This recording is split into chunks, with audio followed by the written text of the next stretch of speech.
एक गांव में रमेश अपनी पत्नी सुधा और अपने पिताजी के साथ रहता था। रमेश के पिताजी अक्सर बीमार रहते थे। फिर एक रोज रमेश के पिताजी की तबीयत कुछ ज्यादा ही खराब हो जाती है।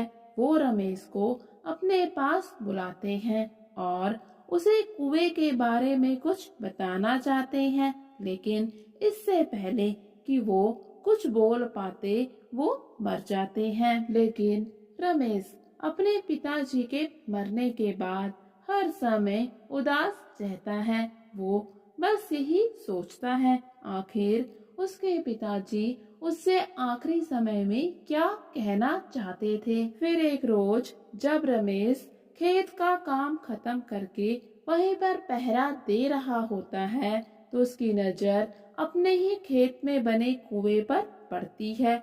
वो सोचने लगता है, कहीं पिताजी मुझे इसी कुएं के बारे में कुछ बताना तो नहीं चाहते थे। और फिर रमेश कुएं के अंदर झांक कर देखता है, तो कुएं के अंदर जाने के लिए एक सुरंग नुमा दरवाजा बना होता है, जिसे देखकर रमेश को बहुत ही आश्चर्य होता है। वो सोचने लगता है आखिर ऐसा रास्ता कुएं के अंदर क्यों बना है। शायद उसके पिताजी उसको यही बताना चाहते थे।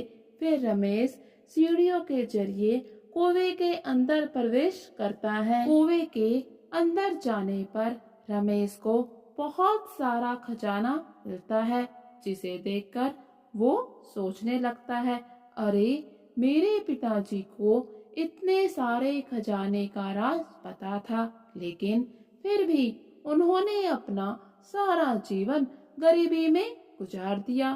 खुद उन्होंने यहाँ से कुछ भी नहीं लिया। फिर जाने क्यों मुझे इस खजाने के बारे में बताकर चले गए। और फिर रमेश कहता है, ये सभी बातें तो अब मैं नहीं जान सकता। इतने में रमेश अपने घर जाता है। घर से एक बड़ा सा बर्तन लाता है, उसमें खजाना भर के कुएं से बाहर आ जाता है। लेकिन रमेश जैसे ही कुएं से बाहर आता है, तो सारा का सारा खजाना गायब हो जाता है। रमेश को थोड़ा सा अजीब लगता है। वो फिर से कुएं के अंदर जाता है और पूरा बर्तन खजाने से भर लेता है। लेकिन इस बार भी यही होता है, जैसे ही रमेश कुएं से बाहर आता है, तो सारा का सारा खजाना गायब हो जाता है। रमेश जितनी बार भी कुएं के अंदर से खजाना बाहर लेकर आता है, खजाना बाहर आने पर गायब हो जाता है। रमेश सोचता है ये खजाना शायद उसकी किस्मत में नहीं है, इसीलिए बार बार खजाना बाहर आने पर गायब हो जाता है। शायद उसके पिताजी ने भी बहुत कोशिश की होगी, लेकिन खजाना हर बार गायब हो जाता होगा, इसीलिए उन्होंने अपना सारा जीवन गरीबी में गुजार दिया। और फिर रमेश भी खजाने को पाने का ख्याल अपने मन से निकाल देता है। और फिर कुछ ही दिनों के बाद गांव में एक बहुत ही महान संत आते हैं। संत महाराज रमेश के घर में बाहर से आवाज देते हैं। वो रमेश की पत्नी से कहते हैं, बेटी मैं 3 दिनों से भूखा हूँ, क्योंकि मैं यात्रा पर निकला हूँ। मुझे कुछ खाने को दे दो। रमेश की पत्नी संत महाराज की बहुत ही सेवा करती है, जिससे संत महाराज बहुत ही प्रसन्न हो जाते हैं। वो रमेश की पत्नी से कहते हैं, बेटी बहुत ही जल्द तुम्हारे भाग्य खुलने वाले हैं। तुम्हें बहुत जल्द एक बहुत बड़ा खजाना मिलेगा, ये मेरा आशीर्वाद है। शाम को जब रमेश काम से घर वापस आता है, तो उसकी पत्नी उसको सारी बात बता देती है, जिसे सुनने के बाद रमेश भी उसको कुएं के बारे में सब कुछ बता देता है। वो बताता है कि जैसे ही वो कुएं से बाहर खजाना लेकर आता है तो खजाना गायब हो जाता है। फिर रमेश अपनी पत्नी के साथ कुएं के अंदर खजाना लेने जाता है, लेकिन जैसे ही दोनों पति पत्नी खजाना भरकर बर्तन में बाहर लाते हैं, बाहर आने पर खजाना फिर से गायब हो जाता है। इस पर रमेश की पत्नी को याद आता है कि संत महाराज ने कहा था, बेटी, खजाने को पाने के लिए तुम्हें अपनी सूझबूझ से काम लेना होगा।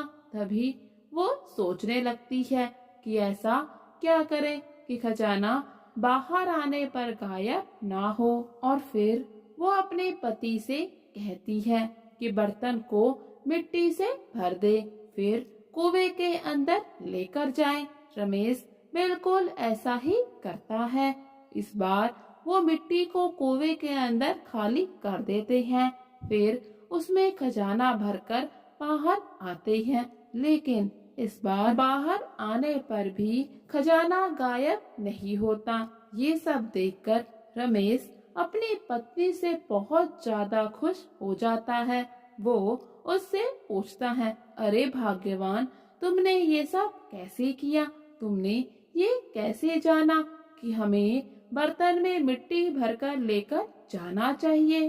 क्योंकि इंसान हमेशा ही लेने के बारे में सोचता है, वो कभी भी किसी दूसरे को कुछ भी देने के बारे में नहीं सोचता।